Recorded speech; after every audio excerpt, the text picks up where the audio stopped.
25তম দিবসে মাননীয় প্রধানমন্ত্রী কর্মসূচি বিষয়ে শানে সাহাবা জাতীয় খতিব ফাউন্ডেশনের উদ্যোগে সংবাদ সম্মেলনের আয়োজন করা হয়েছে। আজকে সম্মেলনের মঞ্চে উপস্থিত আছেন শানে সাহাবা জাতীয় খতিব ফাউন্ডেশনের মুহতারাম চেয়ারম্যান শায়েখ মুফতি শামীম মজুমদার হাফিজাহুল্লাহ। উপস্থিত আছেন সংগঠনের ভাইস চেয়ারম্যান প্রফেসর জনাব মুখলিসুর রহমান হাফিজাহুল্লাহ। উপস্থিত আছেন সংগঠনের যুগ্ম মহাসচিব মুফতি ইসহাক মাহমুদ রফিকি হাফিজাহুল্লাহ সহ কেন্দ্রীয় ঢাকা মহানগর নেতৃবৃন্দ। সাথে সাথে উপস্থিত আছেন আমাদের সম্মানিত সাংবাদিক বৃন্দ। সকলকেই শানে সাহাবা জাতীয় খতিব ফাউন্ডেশনের পক্ষ থেকে আন্তরিক মোবারকবাদ জানাচ্ছি। এই পর্যায়ে আমাদের আজকের মূল সংবাদ সম্মেলনের প্রোগ্রাম শুরু করার জন্য আমি শানে সাহাবা জাতীয় খতিব ফাউন্ডেশনের যুগ্ম মহাসচিব মুফতি ইসহাক মাহমুদ রফিকি হাফিজাহুল্লাহকে বিনীত অনুরোধ জানাচ্ছি। আসসালামু আলাইকুম ওয়া রাহমাতুল্লাহ। আজ 15 মার্চ 2026 রোজ রবিবার জাতীয় প্রেস ক্লাব তোপখানারস্থ আকরাম খান হলে মাননীয় প্রধানমন্ত্রী কর্তৃক দেশের ইমাম ও মুয়াজ্জিনদের জন্য সম্মানী ভাতা প্রদান কর্মসূচি বিষয়ে শানে সাহাবা জাতীয় খতিব ফাউন্ডেশনের উদ্যোগে জাতীয় প্রেস ক্লাবের আজকের এই সংবাদ সম্মেলন শুরু হতে যাচ্ছে। শুরুতেই পবিত্র কালামুল্লাহ শরীফ তেলাওয়াতের জন্য হাফেজ সাহেবকে বিনীতভাবে অনুরোধ জানাচ্ছি।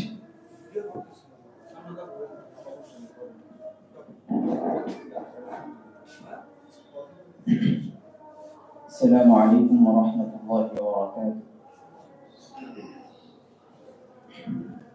أعوذ بالله من الشيطان الرجيم.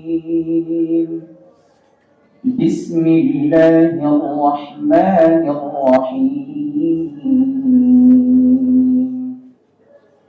لقد جاءكم رسول من أنفسكم عزيز عليه ما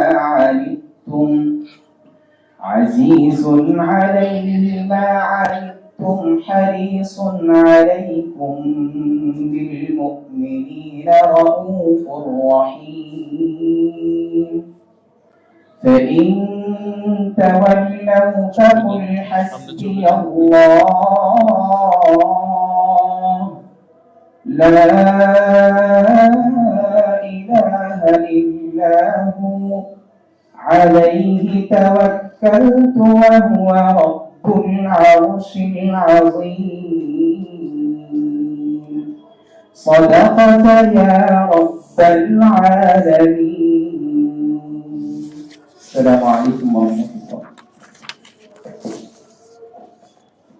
ধন্যবাদ। আজকে মাননীয় প্রধানমন্ত্রী কর্তৃক দেশের ইমাম মুয়াজ্জিনদের জন্য সম্মানী ভাতা প্রদান কর্মসূচি বিষয়ে দেশের লক্ষ লক্ষ ইমাম, খতিব, মুয়াজ্জিন, খাদেম ও আলেম উলামাদের প্রাণের সংগঠন শানে সাহাবা জাতীয় খতিব ফাউন্ডেশনের উদ্যোগে জাতীয় প্রেস ক্লাবের আকরাম খান হলে এক বিশেষ পর্যালোচনামূলক সংবাদ সম্মেলনের প্রধান অতিথি হিসেবে আজকে বক্তব্য তুলে ধরবেন লক্ষ কোটি আলেমদের প্রাণ কান্ডারি, মজলুম ইমাম খতিবদের কান্ডারি হযরতুল আল্লাম শায়েখ মুফতি শামীম মজুমদার হাফিজাহুল্লাহ, চেয়ারম্যান শানে সাহাবা জাতীয় খতিব ফাউন্ডেশন। আমি শায়েখ মুফতি শামীম মজুমদার হাফিজাহুল্লাহকে আজকে বক্তব্য উপস্থাপনের জন্য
আসসালামু আলাইকুম ওয়া রাহমাতুল্লাহি ওয়া বারাকাতুহু।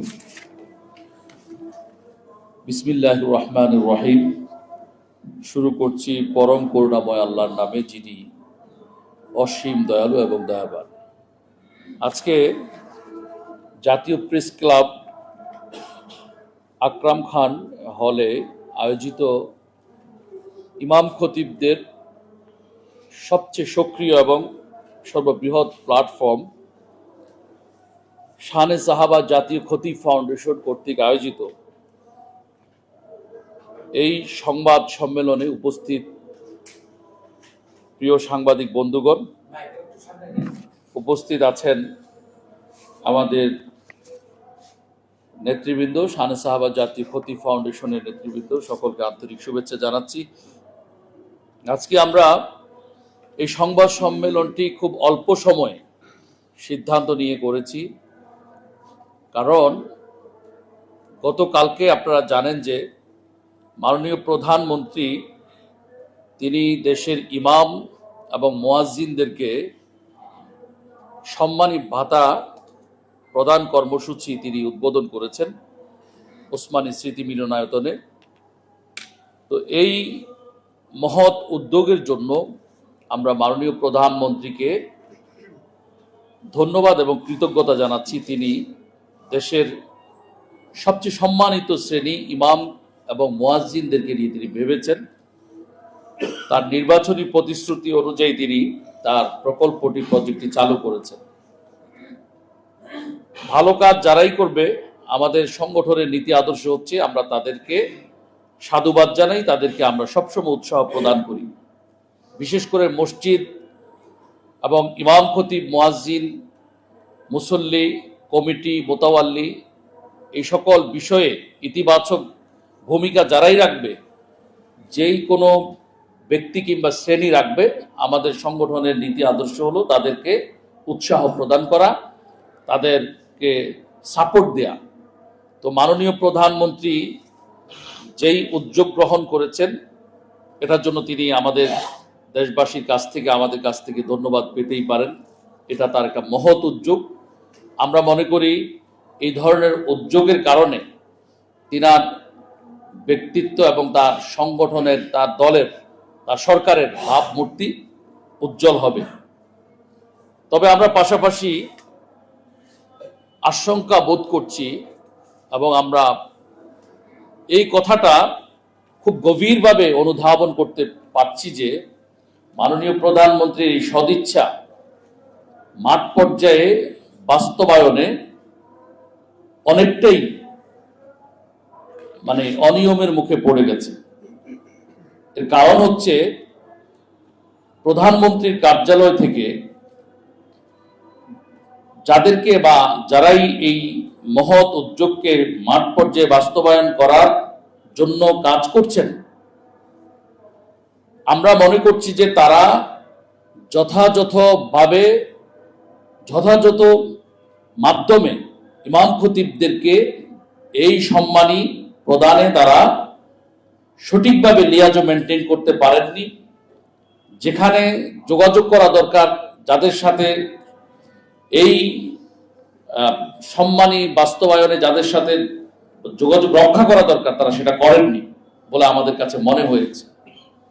যখন আমাদের কাছে এটা মনে হয়েছে যে আমরা তো এমন একটি মহৎ উদ্যোগে, যখন আমরা দেখলাম যে মাননীয় প্রধানমন্ত্রী তিনি শপথ নেওয়ার পর থেকেই তিনি এটা বাস্তবায়ন করা শুরু করেছেন। তার প্রথমে তার একজন উপদেষ্টা জনাব মাহাদি আমিন, তিনি যখন মিডিয়াতে প্রথম দিন বলেছেন, তখন থেকেই আমরা এই প্রকল্পটিকে আমরা নজরে নজরে রেখেছি, এটা কোন দিকে যাচ্ছে, কিভাবে যাচ্ছে।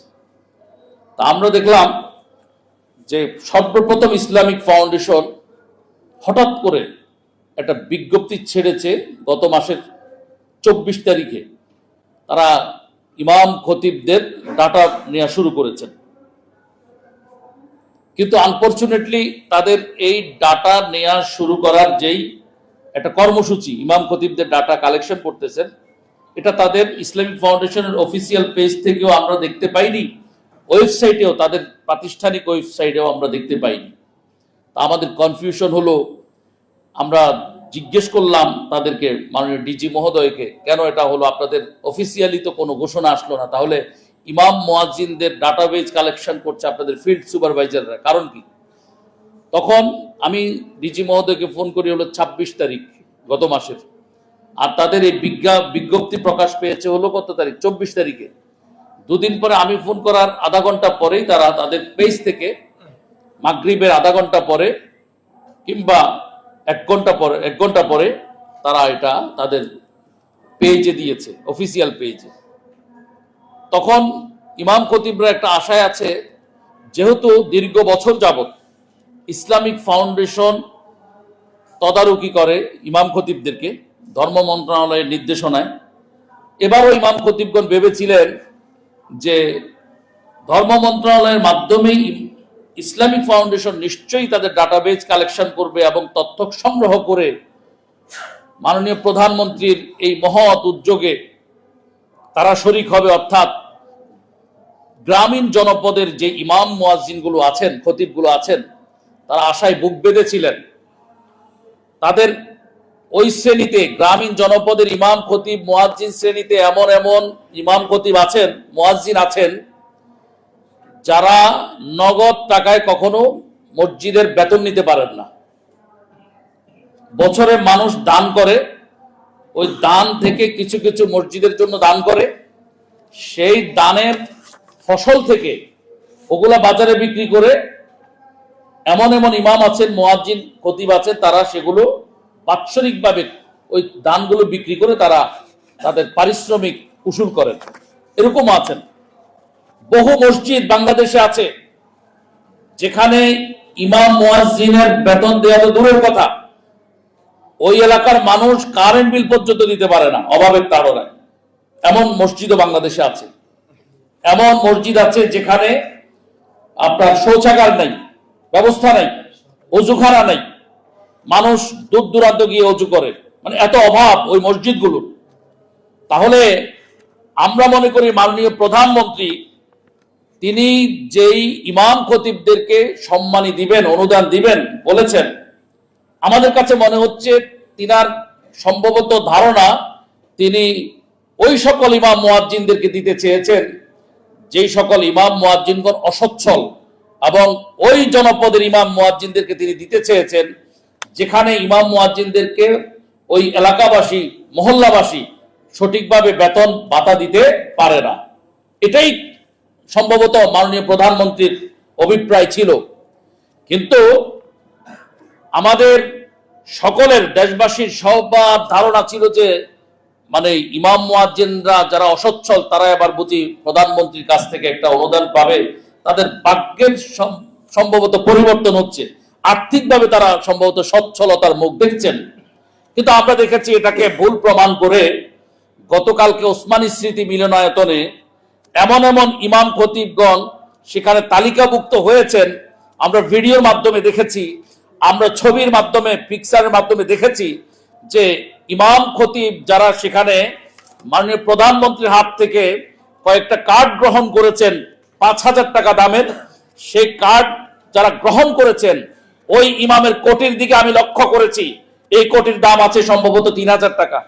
তার টুপির দিকে লক্ষ্য করেছি, তার টুপির দাম আছে সম্ভবত 1,000 টাকা। আমি তার চশমার দিকে লক্ষ্য করেছি যে চশমার দাম আছে সম্ভবত 2,000 টাকা। অর্থাৎ তার গেট আপ সেট আপে বোঝা যাচ্ছে তিনি মোটেও অসচ্ছল নন, তারা হচ্ছেন সচ্ছল ইমাম খতিব।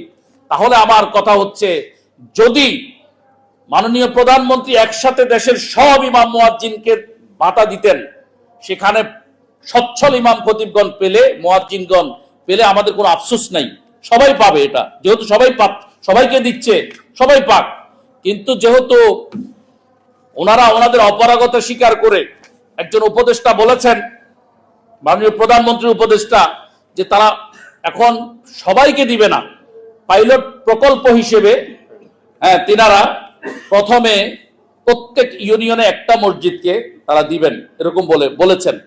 আমার প্রশ্ন হচ্ছে, বিবেকবান মানুষের কাছে আমাদের প্রশ্ন, সাংবাদিক বন্ধুগণ, আপনারা এই কথাটুকু প্রচার করে মাননীয় প্রধানমন্ত্রীর নজরে আনবেন যে তিনি যে পাইলট প্রকল্প চালু করেছেন, মানে প্রাথমিকভাবে প্রত্যেক ইউনিয়নে একজনকে দিচ্ছেন, সেখানে আমাদের বক্তব্য হচ্ছে সেই পাইলট প্রকল্পের আওতায় সচ্ছল মসজিদের ইমাম মুয়াজ্জিনগণ এখন আসবে না। এখন আসা উচিত হচ্ছে অসচ্ছল মসজিদের অসচ্ছল ইমাম খতিব, ইমাম মুয়াজ্জিনগণ, যারা মানে আর্থিকভাবে দুর্বল, যাদেরকে মসজিদ থেকে ঠিকমতো বেতন ভাতা দেয়া সম্ভব হচ্ছে না। এখন এই পাইলট প্রকল্পে তাদেরকে অন্তর্ভুক্ত করা উচিত ছিল। তো এইটা তখন সম্ভব হতো যখন বাংলাদেশের সবচেয়ে সক্রিয় ইমাম মুয়াজ্জিন খতিবদের প্ল্যাটফর্ম শানে সাহাবা জাতীয় খতিব ফাউন্ডেশন, আমাদের সংস্থা, গত 10 বছর যাবত আমরা ইমাম খতিব মুয়াজ্জিনদের উপর জুলুম, অত্যাচার, নির্যাতন হলে বাংলাদেশে একমাত্র রেজিস্টার্ড সংস্থা এটা আমাদের এই খতিব ফাউন্ডেশন, একমাত্র রেজিস্টার্ড সংস্থা যারা নাকি ইমাম খতিব মুয়াজ্জিনদের স্বার্থ নিয়ে কাজ করি। ইমাম খতিব মুয়াজ্জিনরা যেই কোনো দলের যেই কোনো মতের হবেন না কেন, আমরা তারা যদি সামাজিকভাবে যদি লাঞ্ছিত, অপমানিত, শোষিত, বঞ্চিত হন, অত্যাচার নির্যাতনের শিকার হন, চাকুরিতে যদি তারা বৈষম্যের শিকার হন, অন্যায়ভাবে যদি তাদেরকে মানে চাকরি থেকে বরখাস্ত করে দেয়া হয়, আসেন আসেন প্লিজ, যদি বরখাস্ত করে দেয়া হয়, তাহলে সেখানে আমাদের কথা হলো আমরা সেখানে কি করি, আইনি পদক্ষেপ গ্রহণ করি। আসেন প্লিজ ভাই, আসেন। অপেক্ষা করছিলাম এতক্ষণ আপনাদের জন্য, জ্যামে ছিলেন বোধহয়। হ্যাঁ, লাইভ চলতেছে, অসুবিধা নেই। আমাদের কথা হলো এখন ইমাম মুয়াজ্জিনদের জন্য আমরা সব সময় কাজ করছি। আমরা ছাড়াও আরো 2-1টি ইমাম সংগঠন আছেন যারা মাঠে ময়দানে কাজ করছেন।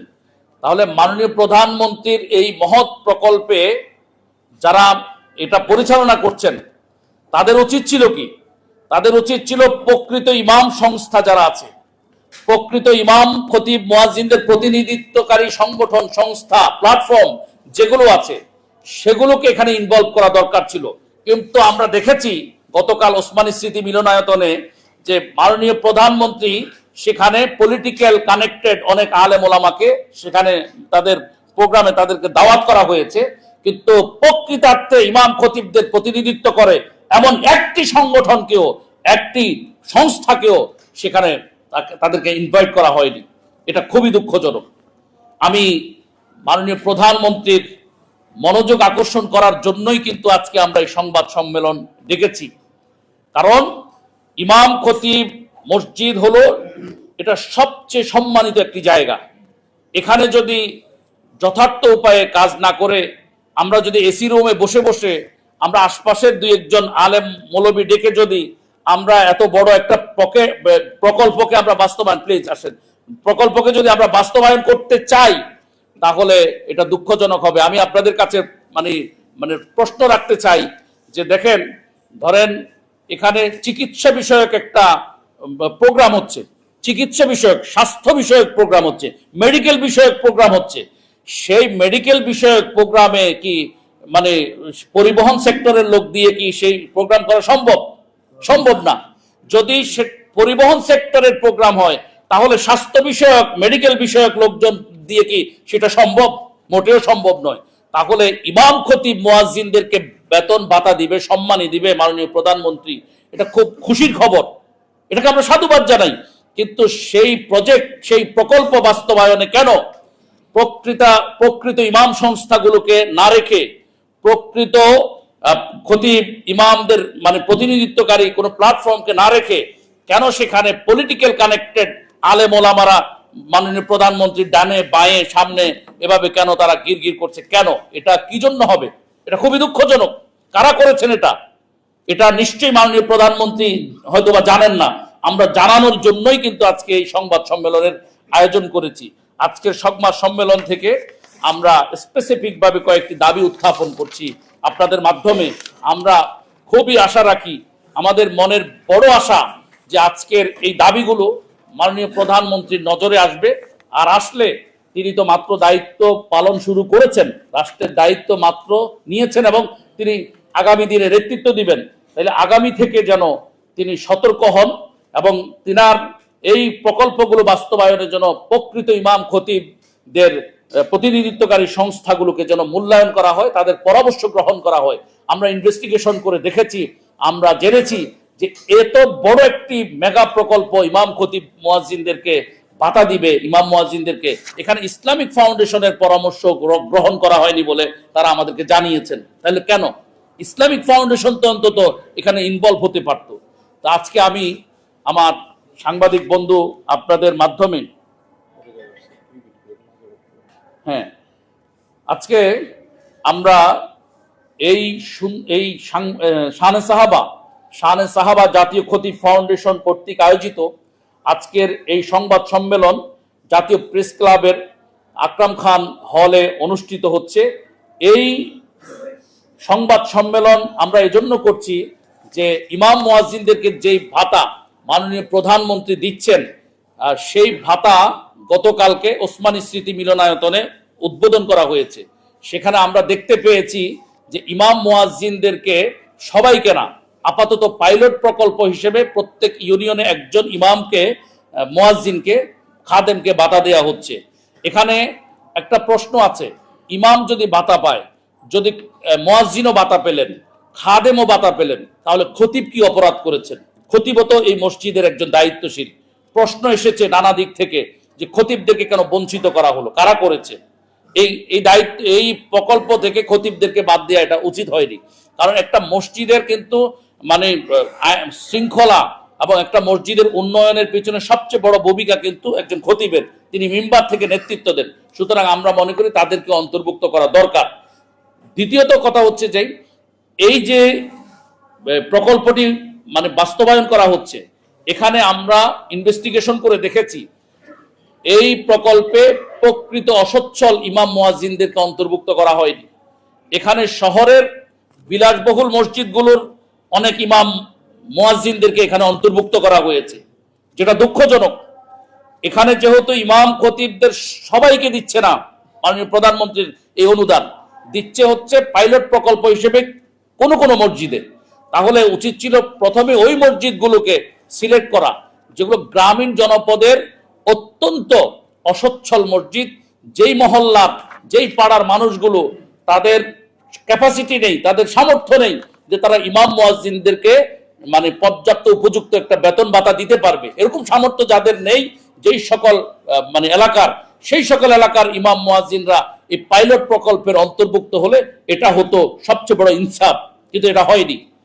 আরেকটা বিষয় আমরা শুনতে পাচ্ছি, সেটা হচ্ছে যে ইমাম খতিব, ইমাম মুয়াজ্জিনদেরকে যখন মাননীয় প্রধানমন্ত্রী এই বাজেট দিচ্ছেন, এই অর্থ দিচ্ছেন বরাদ্দ, তখন কিছু কিছু দুষ্ট এবং কিছু কিছু মানে মানে কম মানুষের, ছোট মানসিকতার মসজিদ কমিটি, তারা কি করছে, তারা যদি আগে মুয়াজ্জিন ইমামকে যদি 10,000 5,000 করে দিত, সেখান থেকে এখন কর্তন করে তারা দেয়া বন্ধ করে দিছে। অর্থাৎ মাননীয় প্রধানমন্ত্রীর টাকা দিয়েই তারা এখন ইমাম মুয়াজ্জিনদেরকে ওই টাকাই ঘুরে ফিরে দিচ্ছে, তারা যে দিত একটা, সেটা বন্ধ করে দিয়েছে। এটাও এরকম বহু খবর আমাদের কাছে এসেছে। আরেকটা বিষয় হলো, এত বড় একটা মহৎ প্রকল্প, ইমাম মুয়াজ্জিন মানে কি বুঝেন আপনি? আমরা সমাজে রাষ্ট্রপতি হই না কেন, মন্ত্রী হই না কেন, যত বড় কিছু হই, ব্যবসায়ী চাকরিজীবী হই না কেন, আমাদেরকে সপ্তাহে একদিন হাজিরা দিতে হয় এদের সামনে, ওযু করে গোসল করে ভদ্রভাবে এদের সামনে গিয়ে বসতে হয়, এদের কথা আমাদেরকে শুনতে হয়। সুতরাং এখানে একটা ডিসিপ্লিনের প্রয়োজন আছে, শৃঙ্খলার প্রয়োজন আছে। যেহেতু এই ইমাম মুয়াজ্জিনদেরকে এই বরাদ্দ মাননীয় প্রধানমন্ত্রী দিচ্ছেন, আমরা মনে করি এই বরাদ্দের একটা সুনির্দিষ্ট নীতিমালা হওয়া প্রয়োজন। এখানে কোনো নীতিমালা আমরা দেখতে পাইনি। ফটো সেশন দেখেছি আমরা, মানে মিডিয়াতে দেখেছি যে অনুষ্ঠান হয়েছে, অনুষ্ঠানে সীমাবদ্ধ নয়।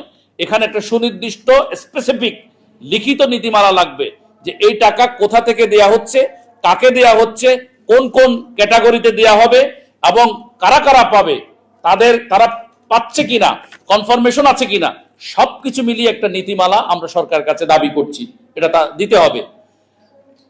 আমাদের আরো একটি কথা হলো যে ইমাম মুয়াজ্জিন যারা আছেন তাদেরকে যে এই ভাতাটা দেয়া হচ্ছে, এই ভাতা দিয়ে সরকার কোনো তাদেরকে আকৃষ্ট করার চেষ্টা করছে কিনা, মানে সরকারের পক্ষে, মানে তাদের কোনো, অতীতে আমরা দেখেছি অনেক ইমাম খতিবদেরকে ইসলামিক ফাউন্ডেশনের মাধ্যমে অতীতের সরকারগুলো কি করতেন, রাজনৈতিক স্বার্থে ব্যবহার করতেন।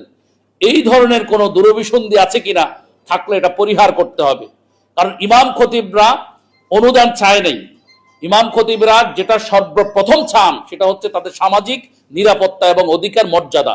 এই তিনটা বিষয়, নিরাপত্তা, অধিকার এবং মর্যাদা, ইমাম খতিবরা কিন্তু এটা চান।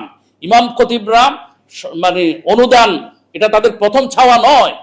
ইমাম খতিব মুয়াজ্জিনদের প্রথম চাওয়া হচ্ছে তিনি কর্মস্থলে কোনো সুদখোর দ্বারা, কোনো ঘুষখোর দ্বারা, কোনো সন্ত্রাসী দ্বারা, কোনো চাঁদাবাজ দ্বারা, কোনো মাদক ব্যবসায়ী দ্বারা, কোনো মাদক সেবী দ্বারা, কোনো অস্ত্র মামলার আসামি দ্বারা, কোনো ফৌজদারি মামলার আসামি দ্বারা তিনি নির্যাতিত হবেন না, নিগৃহীত হবেন না, শোষিত বঞ্চিত হবেন না, তাকে অপমান করা হবে না। ফজর পড়ালে তাকে বলা হবে না তুমি জোহর পড়াইতে পারবা না, জোহর পড়াইলে বলা হবে না তাকে তুমি আসর পড়াইতে পারবা না, আকস্মিক বিদায় করে দিতে পারবে না, তাকে আত্মপক্ষ সমর্থনের সুযোগ দিতে হবে।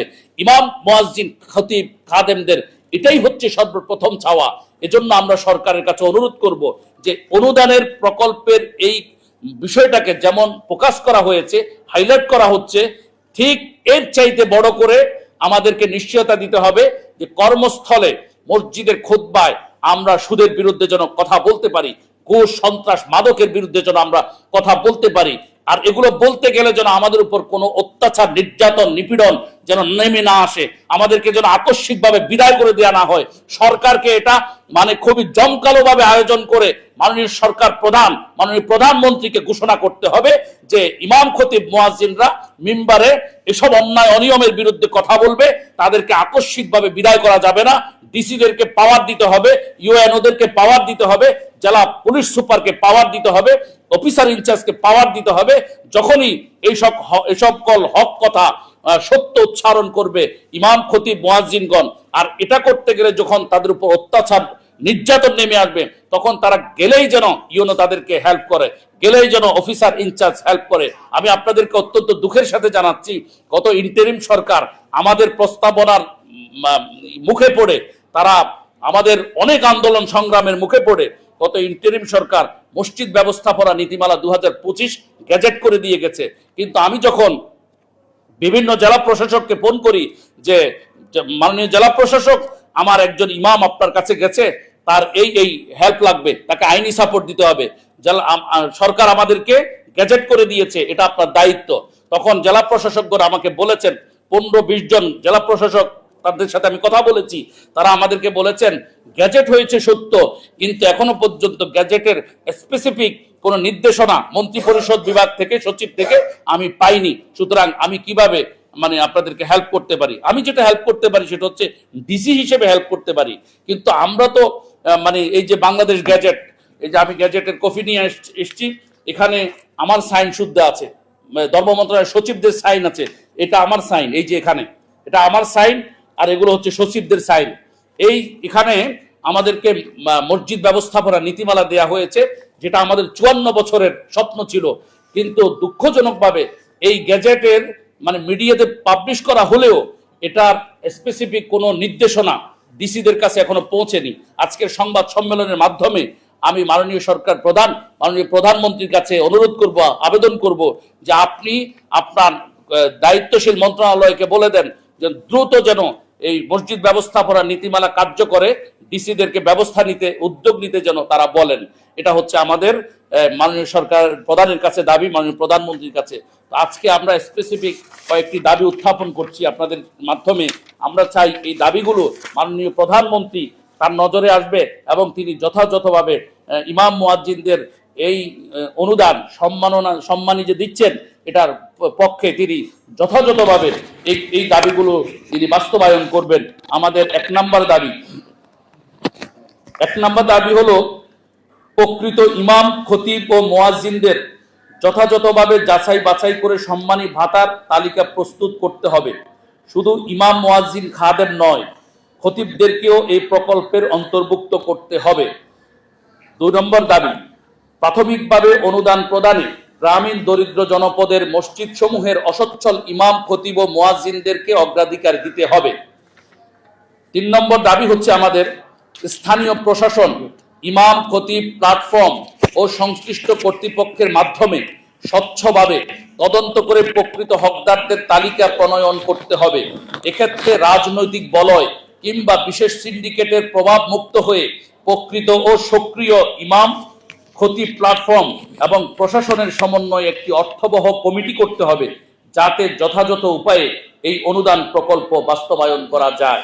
4 নম্বর দাবি আমাদের, ধর্মীয় সেবায় নিয়োজিত ইমাম ও মুয়াজ্জিনদের সামাজিক ও অর্থনৈতিক মর্যাদা নিশ্চিত করার জন্য দীর্ঘমেয়াদী পরিকল্পনা গ্রহণ করতে হবে। ইমাম খতিবগণ যাতে মিম্বারে নিঃসংকোচে কোরআন সুন্নাহ ভিত্তিক আলোচনা করতে পারেন, সরকারকে সেই উদ্যোগ নিতে হবে। 5 নম্বর দাবি, শুধু অনুদান নয়, মসজিদের ইমাম, খতিব, মুয়াজ্জিন ও খাদেমগণ কর্মস্থলে তাদের সামাজিক নিরাপত্তা ও যথাযথ অধিকার বাস্তবায়নে সরকারের জোরালো ভূমিকা দেখতে চান। তাই আমরা দেখেছি বহু মসজিদে ঠুনকো অজুহাতে আমাদের ইমাম, খতিব, মুয়াজ্জিন ও খাদেমগণকে চাকুরিচ্যুত করা হচ্ছে, যা অতীতের সরকারের আমলে ছিল, বর্তমান সরকার আমলেও সেটা কিন্তু শুরু হয়েছে। আমরা চাই তাই মসজিদ ব্যবস্থাপনা নীতিমালা 2025 বাস্তবায়নের মাধ্যমে ইমাম, খতিব, মুয়াজ্জিন ও খাদেমগণের সামাজিক নিরাপত্তা ও অধিকার প্রতিষ্ঠায় সরকারকে যথাযথ উদ্যোগ গ্রহণ করতে হবে। এ বিষয়ে জেলা প্রশাসক, জেলা পুলিশ সুপার, ইউএনও সহ অফিসার ইনচার্জগণকে আরো সক্রিয় ভূমিকা পালন করায় সরকারকে প্রয়োজনীয় পদক্ষেপ নিশ্চিত করতে হবে। এটা হচ্ছে আমাদের এই স্পেসিফিক দাবি। আমরা আজকের সংবাদ সম্মেলন থেকে 5টি দাবি মাননীয় প্রধানমন্ত্রী বরাবর উত্থাপন করছি। আমরা আশা করছি আমাদের গণমাধ্যমের মাধ্যমে আমাদের গণমাধ্যম কর্মী বন্ধুগণ আমাদের এই দাবিগুলো, নৈতিক দাবিগুলো মাননীয় প্রধানমন্ত্রীর কাছে তারা পৌঁছে দিবেন মিডিয়ার মাধ্যমে। আশা করছি এতে করে বাংলাদেশের লক্ষ লক্ষ ইমাম, মুয়াজ্জিন, খতিবগণ তারা উপকৃত হবেন। আপনারা যারা আজকের সংবাদ সম্মেলনে যুক্ত হয়েছেন, যোগ দিয়েছেন, আমি সকল সাংবাদিক বন্ধুদেরকে আমরা ধন্যবাদ জানাচ্ছি, কৃতজ্ঞতা জানাচ্ছি। অতীতেও আপনাদের সেবা, অতীতেও আপনাদের সাপোর্ট আমরা পেয়ে